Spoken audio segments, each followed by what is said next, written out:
Salve Maria, honra e força, Templários de Maria, Deus abençoe a todos.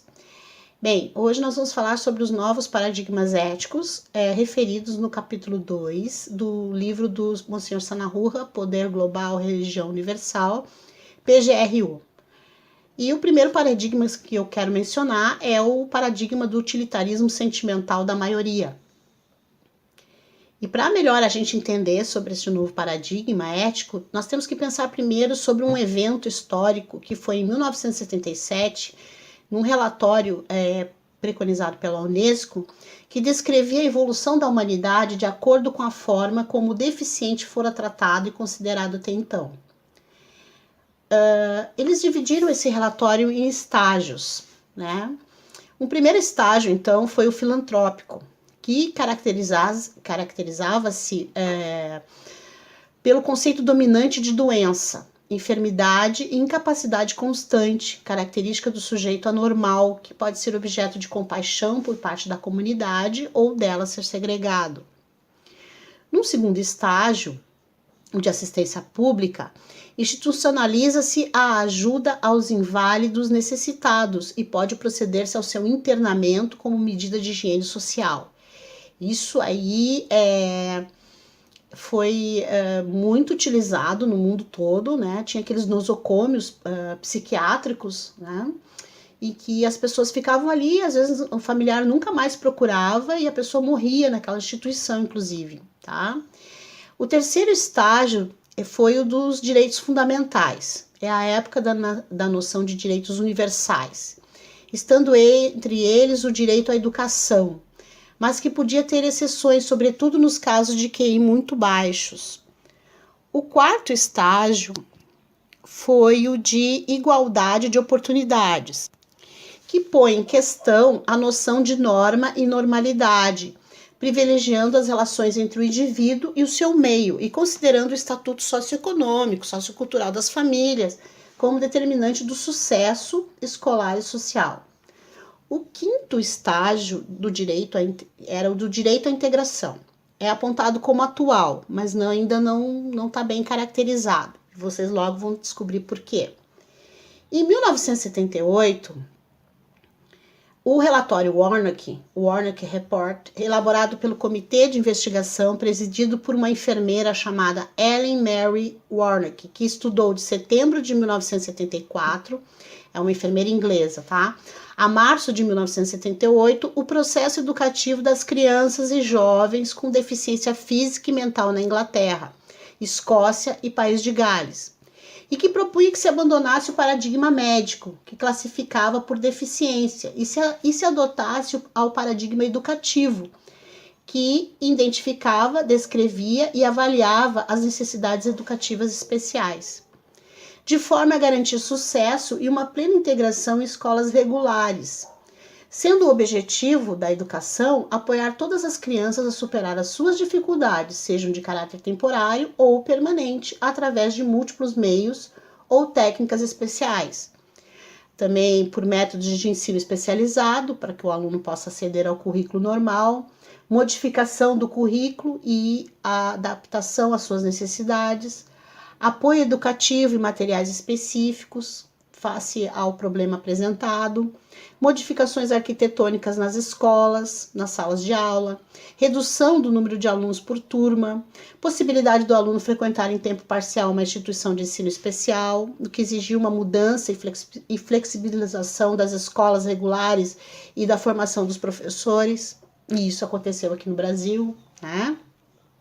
Bom, o relatório Warnock introduz pela primeira vez o conceito de necessidades educativas especiais, englobando não só alunos com deficiências, mas todos aqueles que ao longo do seu percurso escolar possam apresentar alguma dificuldade específica de aprendizagem.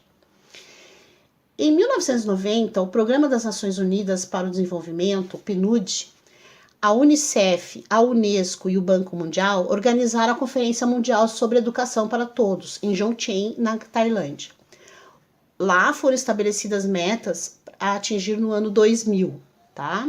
Relativas à expansão da educação pré-escolar, à generalização do acesso à educação primária, ao desenvolvimento do sucesso escolar, à redução do analfabetismo na população adulta, a expansão do ensino de competências capazes de promover o emprego, o bem-estar e a saúde dos jovens e adultos, e de forma específica foi estipulado que deviam ser tomadas medidas para se poder garantir a igualdade de oportunidades no acesso à educação para todas as pessoas com deficiência, iniciando-se o desafio para abrir a educação escolar à diversidade com conteúdos, métodos e modalidades de ensino e aprendizagem, diferentes de modo a garantir o sucesso educativo de todos os alunos.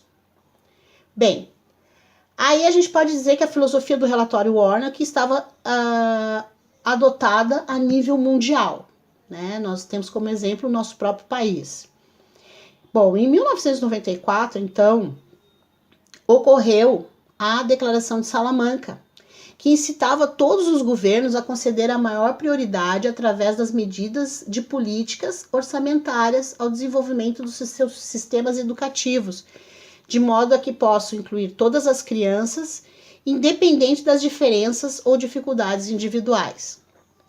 Bem, essa declaração de Salamanca, ela deu um seguimento nessa conferência de Jomtien, que aconteceu lá na Tailândia, tá? E ela foi preconizada também pela Unesco, né? Bom, cada criança, segundo essa conferência, dessa declaração, de Salamanca, tem características e interesses, capacidades e necessidades de aprendizagem que lhes são próprias, tá?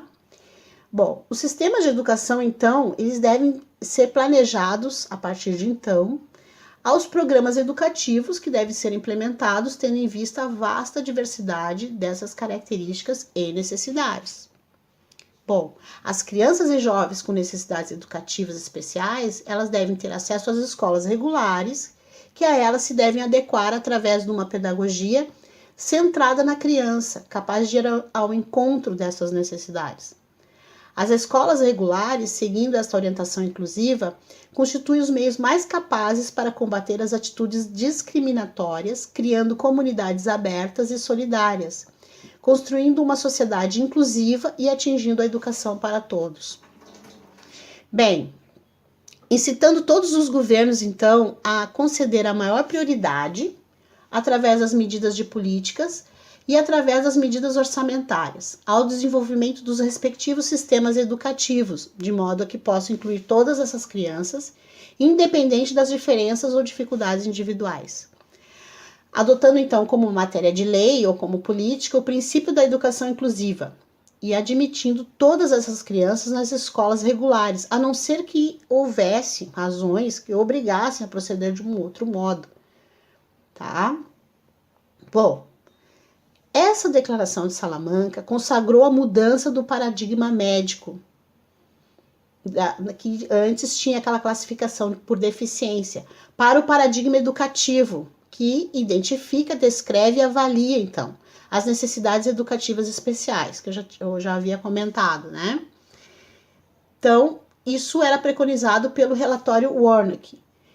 Aí, agora, aponta como garantia de sucesso para todos que o caminho é a plena integração em escolas regulares, né, também como preconizado por esse relatório, introduzindo uma nova alteração de paradigma com a noção de inclusão, uma nova atitude filosófica, científica, política, social e econômica, que quer dizer o seguinte, que já não é mais o aluno que deve adaptar-se à escola, mas é a escola que deve adaptar-se ao aluno. A cada aluno na especificidade das diferenças de cada um. A escola tem que se adaptar a isso. A escola não pode ser mais um local de elite, rejeitando os que não se enquadram dentro dos parâmetros pré-estabelecidos de normalidade, dizem eles. Mas deverá ser aberta a todos os alunos, onde cada criança, qualquer que seja o seu problema, encontrará resposta na escola. Então, reforçando, a aprendizagem deve ser adotada às necessidades da criança, em vez de ser a criança ter de se adaptar às concepções pré-determinadas. Vocês estão entendendo o pensamento deles? O que eles estão pretendendo, o que eles pretendiam fazer já, né? E que hoje já está sendo implantado, absolutamente implantado em todos os países. O que isso quer dizer? Que corresponde todos esses relatórios, essas declarações, ao paradigma ético do utilitarismo sentimental da maioria. o que significa valorizar o sentimento das pessoas como base de toda decisão moral ou porque qualquer vontade será reconhecida como um direito. Tá? Deste modo, o culto irracional aos desejos descarta as razões morais objetivas, rechaçando a existência de uma natureza comum a todos os seres humanos. O uso da razão é substituído pela intensidade dos sentimentos e desejos. Até as recentes afirmações de alguns acerca da eventual validez, por exemplo, da clonagem humana, usando células estaminais embrionárias com fins terapêuticos, é emblemática com respeito a esta orientação ideológica, que mais uma vez se apresenta como responsabilidade de governo a serviço do bem social. Tá? Em 1992, foi imposto pela ONU aos países membros a aplicação do princípio custo-benefício à saúde. Hiroshi Nakajima, então diretor-geral da ONU, disse que as diferenças biológicas e genéticas das pessoas podem limitar seu potencial de saúde, e a saúde é um pré-requisito para o pleno gozo dos demais direitos humanos. A Organização Mundial da Saúde, então, sofre pressões para ser seletiva, e aí cria um novo paradigma de saúde. Então, vamos falar sobre este novo paradigma de saúde. O que ele nos impõe? Ele nos impõe um sistema de saúde de exclusão, né? Enquanto o paradigma do utilitarismo sentimental da maioria inclui um novo paradigma de saúde, nos impõe um sistema de saúde de exclusão, tá? Exclusão de quem? Daqueles que mais precisam de cuidados e atenção, né? Quem será que precisa mais de cuidados e atenção? As crianças, né? Os jovens, que, por exemplo, que têm alguma doença crônica, os idosos que têm doença crônica, que têm doenças crônicas também, e também por serem idosos, né? O que acontece? A saúde se tornou, então, um dos maiores mercados rentáveis desde então. Por quê? Porque vale tudo para esse processo se concretizar. O aborto, por exemplo, dos portadores de deficiência ou de portadores de síndrome de Down. A eutanásia lenta e obrigatória de pessoas portadoras, então, de doenças crônicas, né? Com as frequentes dificuldades de acesso a tratamentos de saúde. Também tem as dificuldades para a aquisição de medicamentos, né? Os medicamentos estão muito caros, são muito caros. A limitação de consultas médicas, por exemplo, pelos planos de saúde, né? Isso é uma forma. Também os absurdos valores dos planos de saúde. Quanto mais velho você está, mais você paga em plano de saúde. A facilitação para a realização do aborto, com financiamento ou a criação de políticas públicas para tal fim. Ou seja, esses países aí que aprovaram o aborto, que é o que eles querem fazer aqui no Brasil, até a 12ª semana de gestação, os serviços públicos vão poder realizar os abortos, né? E os serviços privados também, né? Fazendo então com que o Estado regule os tratamentos e essas práticas criminosas, tá? Vê aí o Estado fornecendo nos postos de saúde a pílula do dia seguinte, Então, tudo isso é uma forma, né, deles implantarem a cultura da morte e o controle populacional. Bem, esse novo paradigma de saúde, então, exclui milhões de pessoas do direito à vida e à saúde, tá? E é incompatível com uma visão cristã da existência. Esse mesmo diretor-geral da ONU, Nakajima, declarou o seguinte: a ética judaico-cristã não poderá ser aplicada no futuro. Vejam bem, judaico-cristã. Eles querem destruir com a nossa civilização mesmo. Daí que a OMS insiste na necessidade de que nasçam crianças sadias para o desenvolvimento sustentável do planeta. Na categoria de crianças sadias se inclui o seguinte: só aquele cujo nascimento foi desejado, planejado e previsto. Vocês estão entendendo? A radicalidade desumana, despótica e discriminatória desta colocação é evidente. A Santa Sé, inclusive, alertou sobre essa violação. A Declaração e disse o seguinte, que a Declaração dos Direitos Humanos de 1948, por exemplo, ela propunha, ela era antropocêntrica, então ela propunha o cuidado ao ser humano, tá? Mas de nada adiantou a Santa Sé alertar sobre isso, porque em abril de 2012, na 45ª Comissão da População e Desenvolvimento das Nações Unidas, houve muita pressão do grupo europeu para impor os ditames da reengenharia social anticristã, alegando, sob disfarce de direitos humanos à saúde sexual e reprodutiva para crianças, adolescentes e jovens entre 10 e 24 anos, a educação integral em sexualidade, a identidade de gênero, a orientação sexual e os serviços de saúde reprodutiva, que significa o quê? Aborto, aborto químico ou aborto encoberto, anticoncepção, homossexualidade e seus derivados, além de restringir o direito dos pais de educar seus filhos. O que aconteceu? A Santa Sé então interveio ressaltando a missão da família, composta por um homem e uma mulher, célula da sociedade, escola de virtudes, ambiente privilegiado em cada vida humana, é protegida desde a concepção até seu fim natural.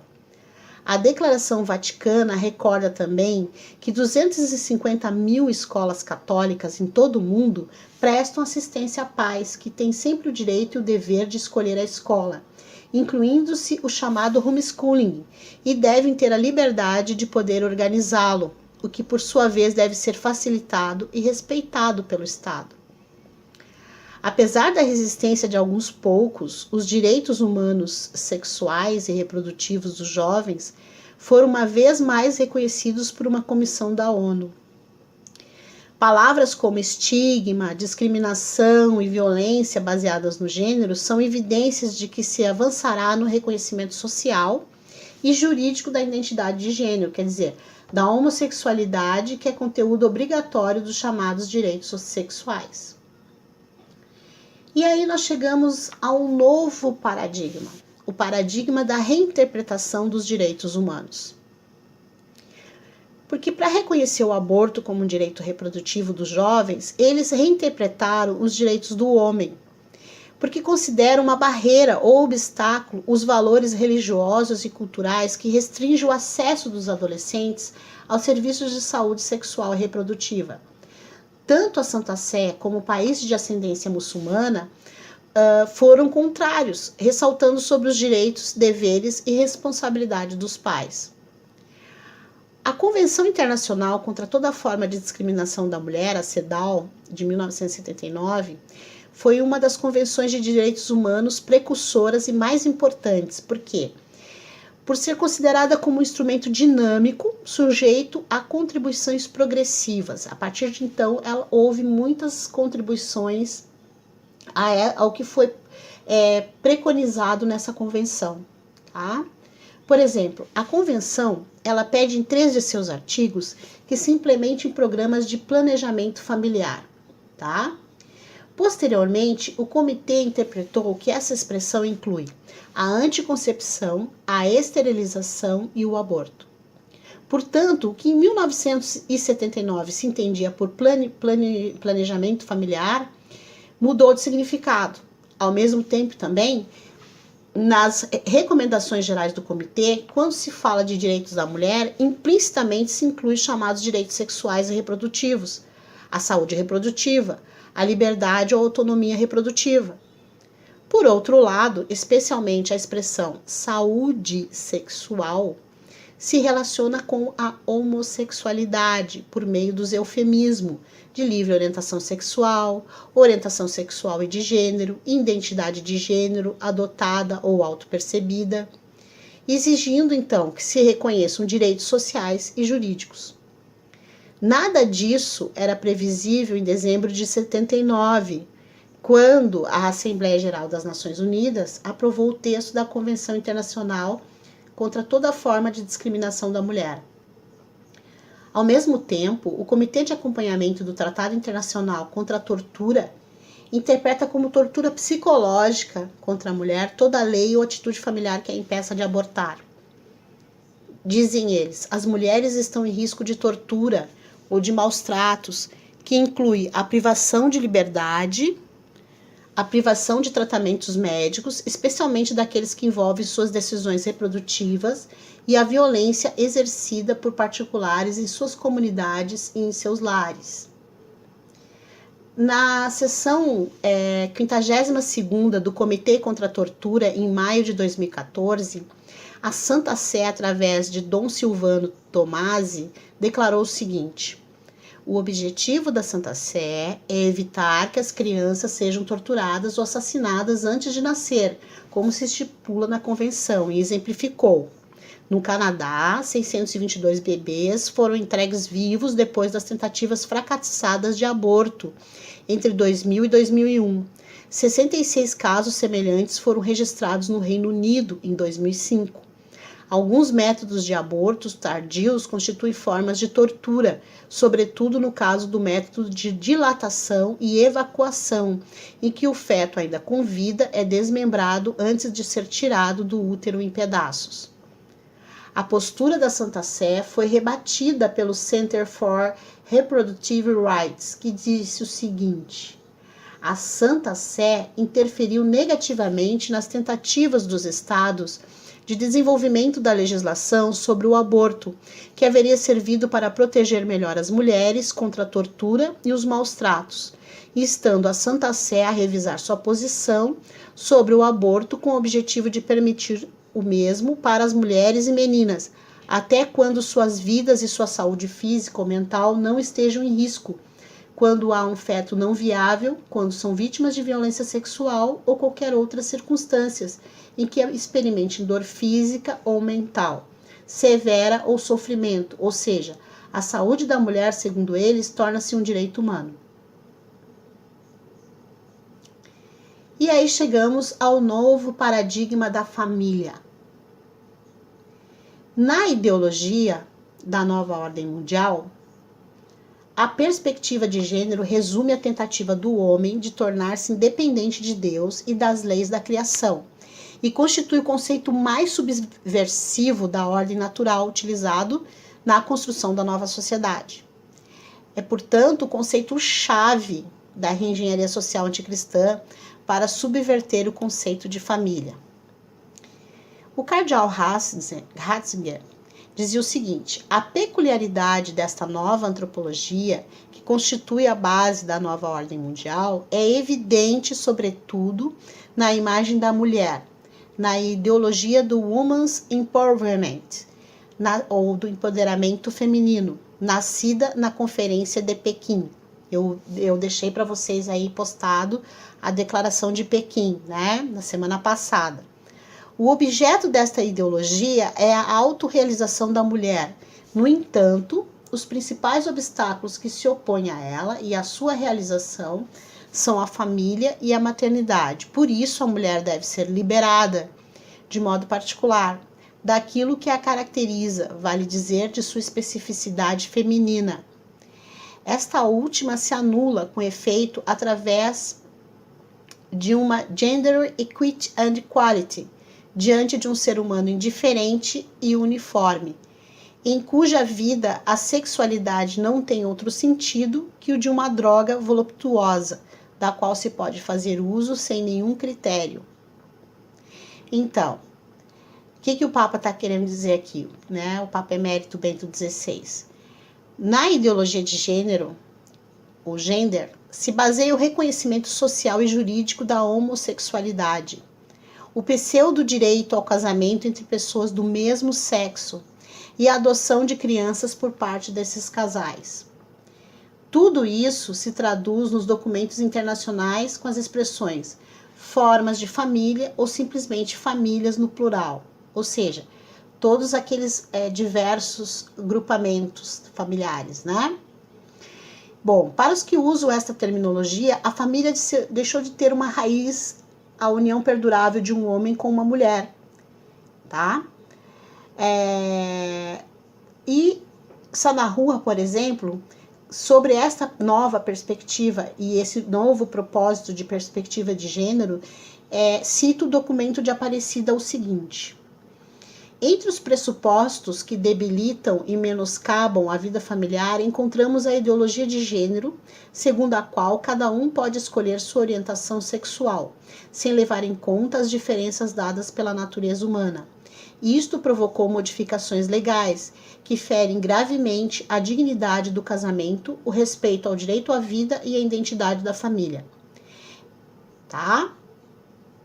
Em contrapartida, os nova-ordianos se fundamentam nos princípios de Yogyakarta, sobre a aplicação da legislação internacional de direitos humanos em relação à orientação sexual e identidade de gênero.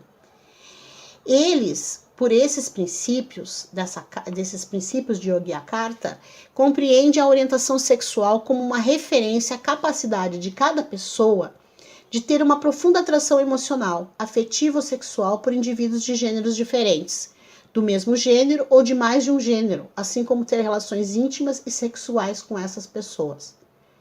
Eles compreendem a identidade de gênero como uma profunda e sentida experiência interna e individual do gênero de cada pessoa, que pode ou não corresponder ao sexo atribuído no nascimento, incluindo o senso pessoal do corpo, que pode envolver por livre escolha a modificação da aparência ou função corporal por meios médicos, cirúrgicos ou outros.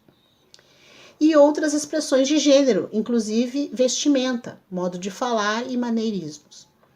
Estes princípios foram desenvolvidos para que os Estados-nação e as sociedades imponham normas de gênero e orientação sexual às pessoas por meio de costumes, legislação e violência, e exercem controle sobre o modo como elas vivenciam seus relacionamentos pessoais e como se identificam.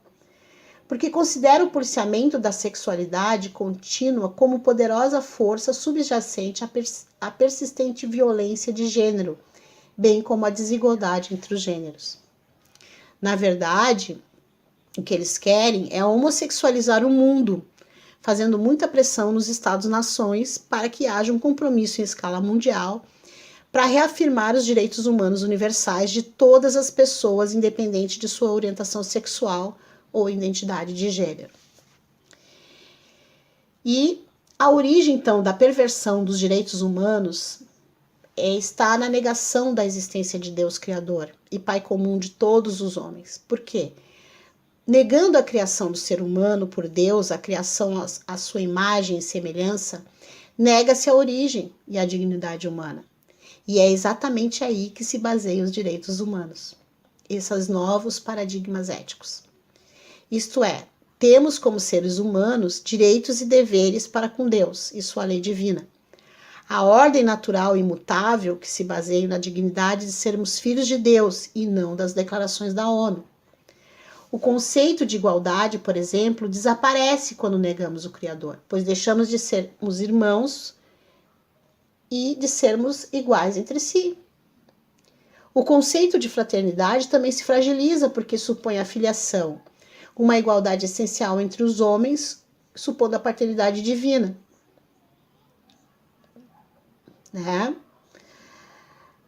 João Paulo II já disse o seguinte: todo homem sinceramente aberto à verdade e ao bem pode, pela luz da razão e com o secreto influxo da graça, chegar a reconhecer na lei natural inscrita no coração, conforme Romanos 2, 14 e 15, o valor sagrado da vida humana, desde o seu início até o seu término, e afirmar o direito de todo ser humano tem de ver plenamente respeitado este seu bem primário.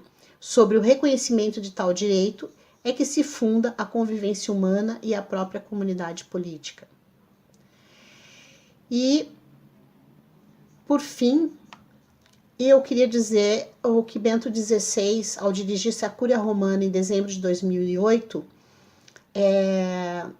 ele fez uma catequese que está até no livro da primeira edição do Monsenhor Sanahurra. E essa catequese, assim, ele falou sobre a ordem da criação. E isso provocou uma intolerável reação na Holanda, país cujos governos, então, apoiam, né, a reengenharia social anticristã em todas as suas manifestações.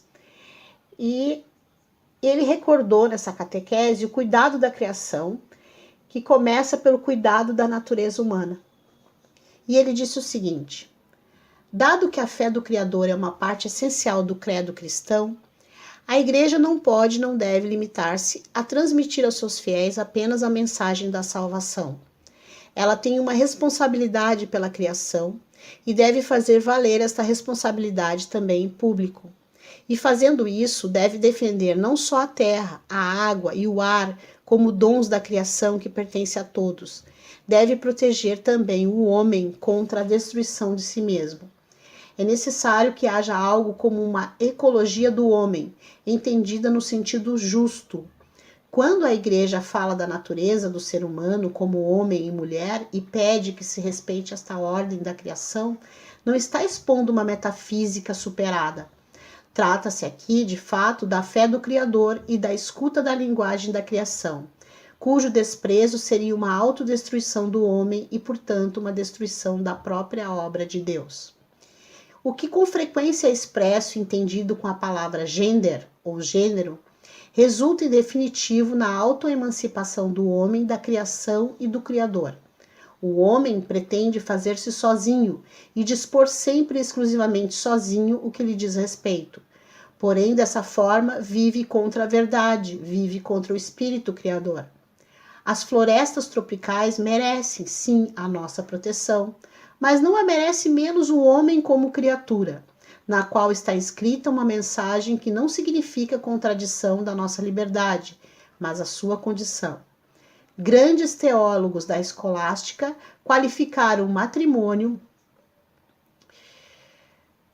ou seja, o vínculo para toda a vida entre homem e mulher, como sacramento da criação, que o próprio Criador instituiu e que Cristo, sem modificar a mensagem da criação, depois acolheu na história da salvação como sacramento da nova aliança.